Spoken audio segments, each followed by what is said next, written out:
Welcome to this episode of Inside Brush Country Sports, brought to you by South Texas Orthopedics. I'm your host, Chris Filateo, Sports Editor for the Pleasanton Express. Well, the first official week of high school football is in the books for area squads. Atascosa County teams finished 2-2 overall, with the Pleasanton Eagles and Charlotte Trojans prevailing with victories in the end. Pleasanton dominated its matchup against Edison in a 40-7 road win over the Golden Bears. The Trojans also opened their season with a win as they blew out San Marcos Baptist 45-12 at home. Jordanton began his three-game road trip in Falls City. The Tribe nearly upset a highly state-ranked opponent but lost 32-28 in the end. Poteet dropped its first game to Lytle 53-14 at home last week. In this episode, we will listen to players and coaches' interviews along with insight from special correspondents. I will break down every opposing team before hearing what each coach has to say about this week's matchups.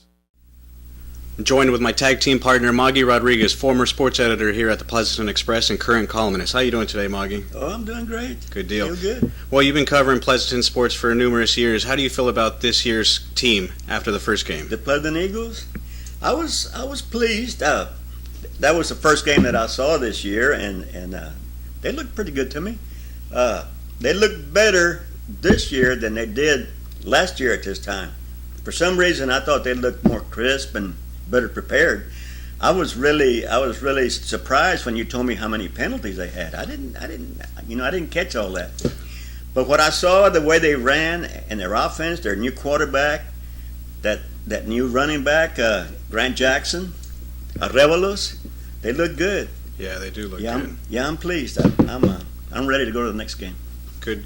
Well, it's interesting you bring up the point that you think they're a lot better, or at least further along than last year, considering they had a 9-0 start. Exactly. For some reason, this team Friday night looked like they were better prepared. Usually, there's problems with plays going in, and it takes too long to get them going, and sometimes they get penalties. I thought that part was better Friday night.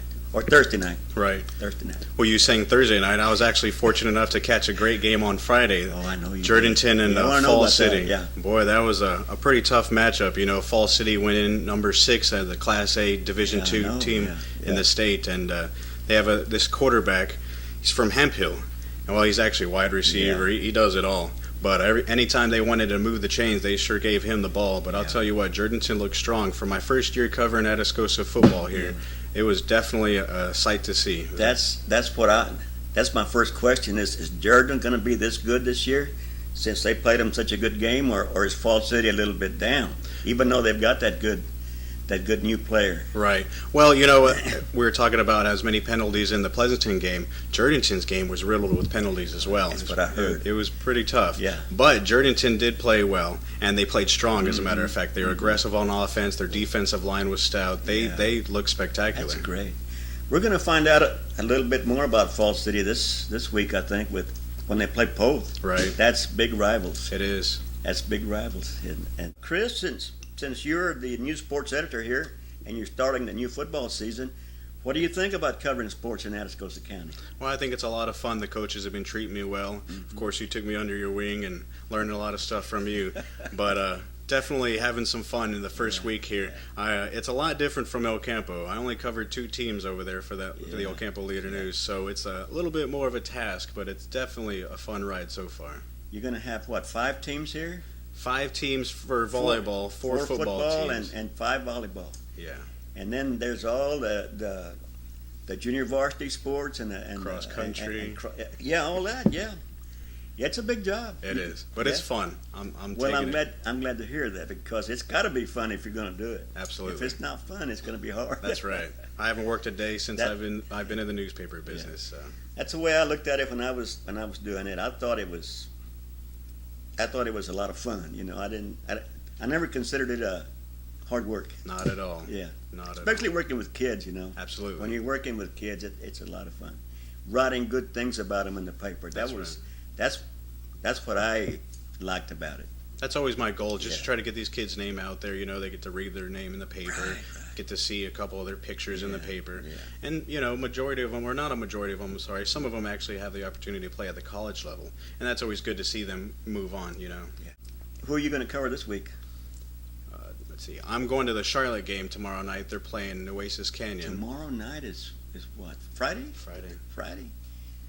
you're going to cover Charlotte. Who's going to cover Pleasanton? David Wickersham and Adolphus Sanchez. Okay, you've got plenty of help. Oh yeah, everybody's covered. Yeah. Okay. Poteet's on the road and Jordanton's on the road. Yeah. You know, one of the things that I wanted to say is I felt a little sad about it was that Steve Turner is not going to do the statistics for football anymore. I don't know why not. I heard that maybe he had an illness or something, and that's why he's not doing it. But he was always the statistician when I was doing the paper, when I was doing sports, and he was official. You know, he took the stats at every football game of Pleasanton, and that's what we all used them. The coaches used those stats, and I used them too, and they were official.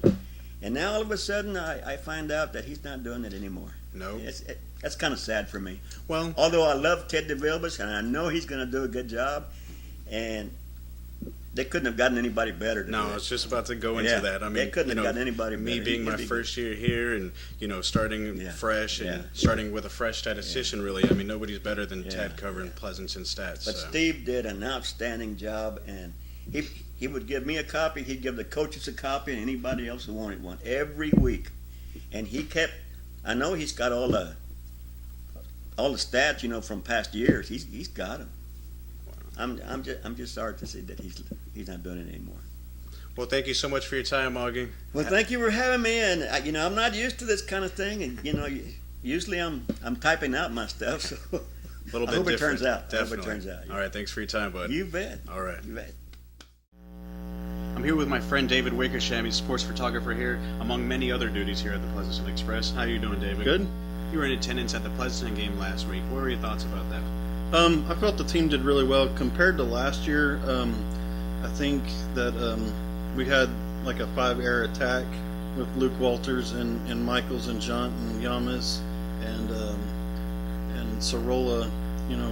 Luke Walters passing them the ball. And after watching the Edison game, I think that we now have a strong ground attack with some speed, and you could almost say like a a six-headed attack, running attack. You have a Rebel at quarterback, and you have Jackson, and on. I could name all the guys, Mills and Stewart, and so it's going to be interesting to see what kind of season it's going to be after seeing that Edison game, the ground attack that we have of all these running plays, and so. Now Pleasanton's going for their second win in a row to start the season, which obviously last year they ran 9-0 before they lost to Somerset. Considerable difference as far as offensive attack, with their ground attack being so outstanding in that first game. What are your thoughts about that, being a former Pleasanton graduate? It's interesting to see what it's going to be like, because, like I said, the last 5 years, or 4 or 5 years, it's been passing. And past years of growing up here, it's been ground attack because we've had such strong backs and decent quarterbacks and runners and offensive line. So it's going to be interesting to see what kind of a ground attack it's going to bring forth in the next season. Now you were also in attendance at the Charlotte game. They started last year 0-8, completely different turnaround, starting the year off with a victory. How did they look to you? I feel like they'll really have an opportunity this year. We'll see what happens with their running game. It looked pretty strong with Hohenstein scoring most of the touchdowns, but Blankenship also had like 2 or 3. So it was interesting to see the blocking and the schemes and the running attack that they had, and Dylan Wygang's at quarterback. So he's got an arm. He's also the pitcher for the baseball team. So we'll see what kind of offense they have this season. Well, thank you so much for your time, David. Now let's hear what Jacob Arevalo had to say after the game last week against Edison. Senior quarterback for Pleasanton High School, Jacob Arevalo. What are your thoughts on the game, bud? Oh, I thought we did really good. Defense played well. They scored the first drive, but they didn't score the rest of the game. And I want to thank my offensive line and my receivers for blocking downfield. Other than that, we played good. Outstanding rushing performance on your part, bud. How did you feel about that? Oh, I felt really good. It was great. I'm used to running the ball, so it's kind of my instinct took over, so I just kind of played with the game. How excited are you to open up the season with a win like this? Oh, I'm very excited. You come out and you play good, and momentum takes you wherever you want to go. I'm really happy. Let's first evaluate Jefferson, as the Eagles look to start their season 2-0 in as many seasons. Afterward, Pleasanton head coach Tab Dumont will tell us how the Eagles will soar into their game against Jefferson. Pleasanton looks to start the season 2-0 for the second time in as many seasons as they host San Antonio Jefferson in their home opener Friday night at Eagle Stadium. Last week, the Eagles defeated Edison 40-7 on the road while nearly compiling 500 total offensive yards. While last season, Pleasanton gained 504 total yards against Jefferson with 283 on the ground and 221 in the air. The Eagles host San Antonio Jefferson Friday night at Eagle Stadium. We're here at Pleasanton High School with head coach Tab Dumont. How you doing this morning, Coach? Doing good, Chris. Good deal.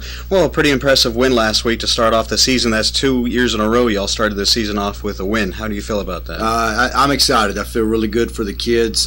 Like I said in the paper, first ball game of the year is big because that's the one we've been talking about since November when we started off season. So I'm excited for the kids, and I'm happy we got the first W, get the monkey off our back, and get rolling. There you go. Now, y'all nearly compiled 500 total yards last week, which was nearly the same number as y'all gained against Jefferson last season. How will you look to continue the high-powered offense going into Friday's home game? Well, we're going to try to get that first down, once again, just like I said last week. And I just feel if we can get a first down and get the second first down, kids gain confidence. That's the only way you're going to get big numbers is if kids are confident and we're making the right plays and doing the right things.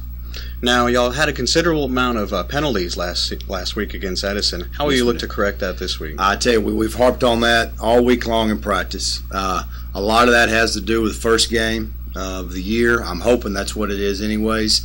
And a lot of it is our inexperience. We've got our offensive line are basically new offensive linemen except for one on the left side in Trevino. And, they had a few struggles and we had other things, but I think the more reps, the more times they get to play, I think we'll eliminate some of them. Once again, y'all nearly compiled 500 total yards, mostly on the ground. Can fans expect the same ground attack going into Friday? It just depends. We'd like to be more balanced, obviously, there's no doubt, but we're going to take what the defense gives us. If they're giving us the run, well, then we're going to run it. If they're giving us the pass, well, then we're going to pass it. Revelo can throw a good ball. Our receivers can catch. We just need to build some confidence, do some things a little better, and be a little more balanced, hopefully. Great. Thank you so much for your time again, Coach. Now I spoke with Jurgensen's Chase Harrison after the Indians lost to the number 6 Class A Division II school in the state. Here with Jurgensen High School quarterback Chase Harrison. What are your thoughts on the game? That was a very physical game, and the number 2 was real quick, and he knew how to run the ball and get around, and we had trouble stopping him, but it was a very physical game, and they definitely earned it. Well, indeed, it was a physical game, but you guys definitely showed a lot of fight coming back and forth and lead changing. What was going through your mind there in the fourth quarter?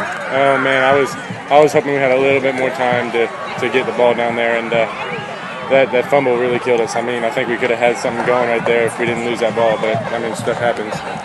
Right, but despite the results, you guys definitely showed a good performance start the season opener. How do you feel about that? I feel like we definitely shocked the state of Texas because they definitely did not see that coming. We had a chance to win that game, and there's no doubt about it, and I don't care what anybody says. They think they were going to beat us a whole lot worse than that, and we came and played some ball. Jurgensen remains on the road as the Brahmas play host this week. Then we will listen to Indians head coach Wayne Johnson and his approach for Jurgensen's game against Stockdale. Jurgensen remains on the road this week as they travel to face the Stockdale Brahmas Friday night. Jurgensen's recovering from a 34-28 loss to Fall City last week. Last season, Stockdale beat Jurgensen 20-6 as they led the Indians 14-6 at halftime.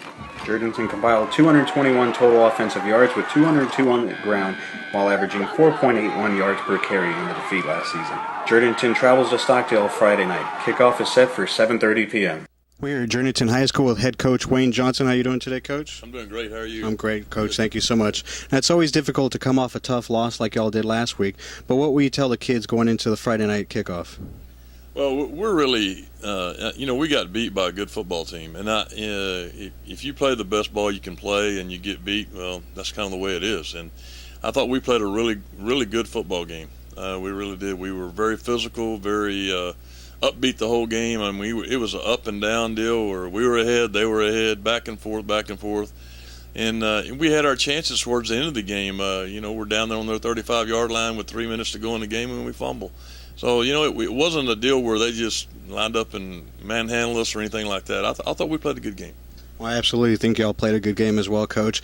And one point in particular, your rushing attack was absolutely outstanding. How will you continue to strive as far as focusing on your rushing attack this week? Well, that's always our first focus is our running game, and we always say we try to run the ball to see if we can pass it. So, and we do that a lot because we're all play action in the passing game. So, and we work hard on the running game, very hard, and so we'll continue to do that. Now, how will you look to bounce back from last year's loss to Stockdale, Coach? Well, it's kind of like we're bouncing back from several losses last year, so it's one of those deals that where you just get ready to play and do the best you can. And this group of kids is different completely from the group we had last year, even though it's a lot of the same kids. We've got different leadership and so forth in this ball club. So I think we've got a good bunch of kids that are really wanting to get after it. Thank you so much for your time again, Coach. You bet. Thank you. Next, we have Poteet senior Derek Santos discussing what the Aggies need to improve on before tomorrow's game. Opening season of the game, what did you think about it? We need a lot of work. We got to hit practice hard. That's all we got to do. We got to stay positive after this. What positive task are you going to take from this game to move on for the next game? Go hard at practice, that's all. We got to improve on everything. Blocking, running, defense, everything. Next, the Aggies start their 2-game road trip in Dilley Friday. Poteet head coach Hank Willis tells me how he will prepare the Aggies for the Wolves Friday night. Poteet kicks off a 2-game road trip this week as they travel to face the Dilley Wolves Friday night. Last week, the Aggies lost 53-12 to Lytle in their season home opener. Dilley defeated Poteet 26-12 last season as they dropped 20 in the opening quarter and gaining 296 total offensive yards in the win. Poteet travels to Dilley Friday night. Kickoff is set for 7:30 p.m. We're here at Poteet High School with head coach Hank Willis. How you doing today, Coach? Doing good. Great. Now, what will be your number one goal going into the Friday's game against Dilley? Well, we're going to take this week and we're just going to try to prepare and get ready for district. Our preseason is a little bit different. We faced a very good playoff team last week, and we do the same this week. And then a few weeks down the road, we play Antonian, which is also a pretty salty team, so we got some tough ones. And I do that on purpose because I want to get my kids ready to play by district time. Now, with a 2-game road trip coming up, this game right here is pretty crucial considering the loss last week. Yes, very, very. We take every game 1 week at a time, and we're just going to try to get better this week and prepare and try to get ready to go into district. We want to be strong and fix some things now so we don't have to worry about it come district time. Now, in last year's matchup, Dilley scored 20 points in the first quarter. How are you looking to overcome last year's performance? Well, we're going to we've worked really hard these past few weeks on defense and offense, so we're going to come out defensively and we're going to put a lot of pressure on those guys up front and make that quarterback earn his money. There you go. Now, despite last week's result, Coach, how do you look to focus the kids on Friday's game this week? Well, we're done. The sun came up that next morning, so we're going to move forward. And, we're not looking back. We're just moving forward, and we're going to get better. So don't give up on Poteet quite yet. Great. Thank you so much for your time again, Coach. Thank you. We move on to our conversation with Charlotte quarterback Dylan Wagon and his thoughts about the Trojan season opening victory. I'm here with Charlotte quarterback Dylan Wygang. So Dylan, what are your thoughts on the game tonight? We played a good game. Defense held them out. Had a couple of miscues with tackles, but got them out of the end zone. Had a couple fumbles. We need to fix that, but it was a good game on our team. How do you feel about starting the season with a victory? Feels real good. Last year I remember coming off the field, not feeling too hot because we just got blown out, but it feels real good. And we're going to keep going, we're going to keep going, we're going to keep going. All right, Dylan. Thank you for your time, and good luck next week. Finally, Charlotte looks to win back-to-back games. Then Trojans head coach Jared Dominguez has Charlotte geared up against Nueces Canyon. After starting the season with a 45-12 win over San Marcos Baptist, Charlotte's hosting its second game against Nueces Canyon Friday night at Trojan Stadium. Last season, Nueces Canyon defeated the Trojans 34-6 as they led 21-0 at halftime. The Trojans nearly gained as many yards as Nueces Canyon last season, but eventually lost by 28 points in the end. Charlotte hosts Nueces Canyon Friday night at Trojan Stadium. Kickoff is set for 7:30 p.m. We're here in Charlotte High School with head coach Jerry Dominguez. How you doing today, Coach? Doing good. Good deal. Well, how you guide your team into the second game after an impressive victory last week, Coach? We just told them that we need to continue to work to get better. One of the things that our kids need to learn to do is handle success, because I think it is coming. It's been a long time coming, but we just kind of wanted to humble them a little bit. First win, it was a big win, probably one of the best wins or biggest, wins, talking deficit-wise, in the last few years. So we just wanted to humble them and just continue to grind and go to work and fix things on both sides of the football.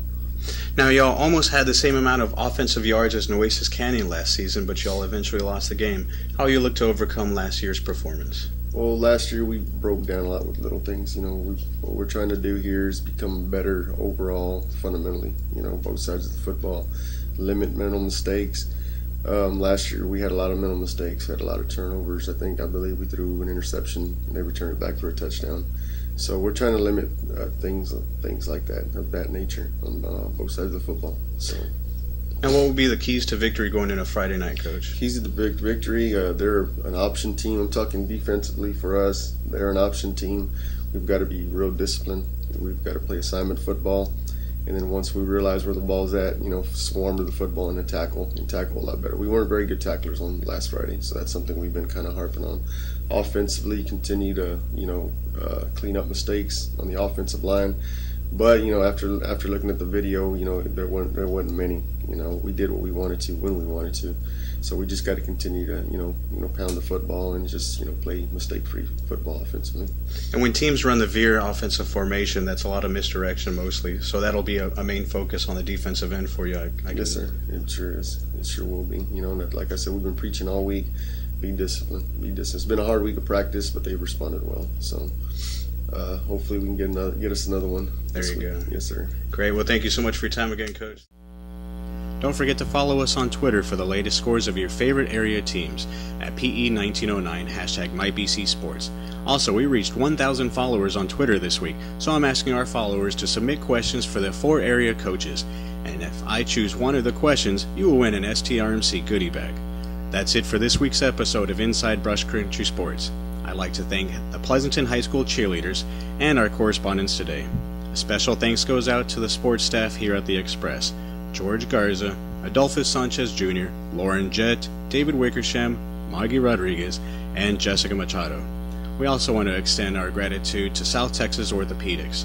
I also want to say thank you for watching at home or wherever you may be. Signing off, I'm Chris Filateo, and head out there and enjoy your Friday night lights.